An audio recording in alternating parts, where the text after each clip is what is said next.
continuidade aqui, nós temos as quantifiers. Quantifiers são expressões que nós utilizamos quando nós queremos indicar a quantidade das coisas em inglês. Indicando a palavra muito, nós temos duas palavrinhas em inglês que são much e many. Mas para isso, para saber qual das duas palavrinhas nós iremos utilizar, existe uma coisa que nós precisamos entender. Antes de qualquer coisa, nós precisamos entender que em inglês as coisas poderão ser consideradas countable ou uncountable. Countable, que é isso que nós estamos vendo aqui agora, são aquelas coisas que podem ser contadas, ou são aquelas coisas que têm a sua forma tanto no singular quanto no plural. Observem aí os exemplos que eu coloquei. Book, books, boy, boys, pen, pens. Eu posso dizer I have a book, como eu também posso dizer I have 4 books. Eu tenho um livro, eu tenho 4 livros. Book é um substantivo concreto, ele pode ser contado, pode ser enumerado. Por isso que ele é classificado como um countable noun, um substantivo contável. Ele tem sua forma tanto no singular quanto no plural. A mesma coisa com boy e boys. A boy is calling you. 2 boys are calling you.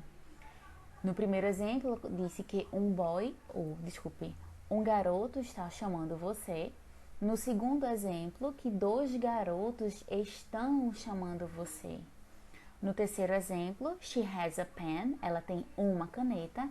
She has 5 pens, ela tem 5 canetas. Já os uncountable nouns são aquelas coisas que nós não conseguimos contar. Geralmente substantivos abstratos, como sentimentos, amor, paixão. Essas palavrinhas em inglês, elas não têm, por exemplo, o seu nome no plural e no singular. A gente não conta como a gente conta os countable nouns. Eu posso dizer 1 book, 2 books, 3 books, 1 livro, 2 livros, 3 livros. Mas para aquilo que é uncountable, para aquilo que é incontável, como o próprio nome já diz, a enumeração das coisas seria impossível. Além dos sentimentos, existem coisas, por exemplo, que são líquidas, que são em grão, que a gente em inglês não conta. Por exemplo, eu coloquei aí alguns exemplos, tá? Sugar, water, air, tea, beauty, fair. Vocês têm aí o significado de cada palavrinha dessa. Em inglês, não existe, por exemplo, waters, águas. Eu sei que em português nós falamos assim, mas em inglês isso não acontece. Em inglês eles não falam 2 waters, eles não falam 3 waters. O que eles contam lá, na verdade, é o recipiente no qual o conteúdo está, certo? Então, se eles querem enumerar algo relacionado à água, por exemplo, eles vão enumerar o recipiente no qual a água está. 2 garrafas de água, 3 garrafas de água, tá? Em princípio, o que a gente precisa lembrar é que em inglês existem coisas que são countable, são contáveis, e outras que são uncountable, que são incontáveis. Se eu agora sei que os substantivos, de uma forma geral, em inglês, precisam ser divididos em countable e uncountable, aquilo que se conta e aquilo que não se conta, vamos agora para o uso do muito em inglês, que é dividido entre many e much. Many, que significa muito, eu vou utilizar para aquilo que eu posso contar, certo? Observem os exemplos que eu coloquei aí. I have a friend, I have two friends, I have many friends. Eu tenho um amigo, eu tenho dois amigos, eu tenho muitos amigos. Amigo é um substantivo que eu posso contar. Então, se eu conto e eu quero utilizar a palavra muito, eu vou utilizar many. Já o much também significa muito, mas é utilizado para aquilo que eu não posso contar. Observe os exemplos que eu coloquei aí. I don't drink much milk. Eu não bebo muito leite. O leite em si é uma coisa que não se conta em inglês.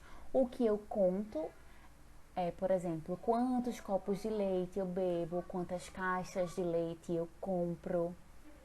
Mas o leite em si é uma coisa incontável. Olhem o segundo exemplo. She drinks much wine. Ela bebe muito vinho. Vinho também é algo que eu não conto, o vinho em si. O que eu conto são as taças de vinho, são as garrafas de vinho. Então, nós temos aquilo que representa muito, que é many e much. Many para aquilo que é contável e much para aquilo que é incontável. Mas nós também temos para a palavra pouco. Da mesma forma, nós precisamos prestar atenção àquilo que é contável, countable, e para aquilo que é incontável, uncountable. Para aquilo que é countable, eu vou utilizar few. Para aquilo que é uncountable, eu vou utilizar little. Lembrando que ambos significam pouco. Então, indicando aquelas coisas que são contáveis, countable, nós iremos utilizar few, ok? I have few friends. Eu tenho poucos amigos. Amigo é algo que eu posso contar. There are few people in the party. Há poucas pessoas na festa. Pessoas é algo que eu posso contar.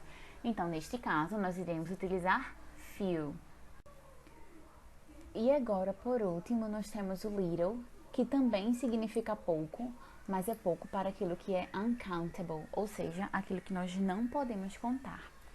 Observe os dois exemplos que eu coloquei aí. No primeiro exemplo, there isn't little juice in the pitcher. Não há pouco suco na jarra.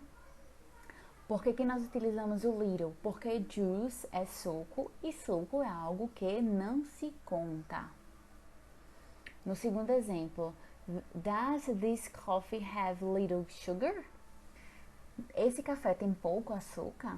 Utilizei de novo little porque sugar é considerado algo que não se conta. Let's practice. Agora é sua vez. Nós vimos o uso do many e much. Nesses 4 exemplos que foram dados a vocês, como será que vocês completariam esses espaços em branco? Eu quero que vocês tentem fazer e mandem para mim as respostas. A mesma coisa acontecerá ao uso do few e little. Observem cada frase dada e tentem completá-las, ou com few ou com little. Estou aguardando as respostas de vocês.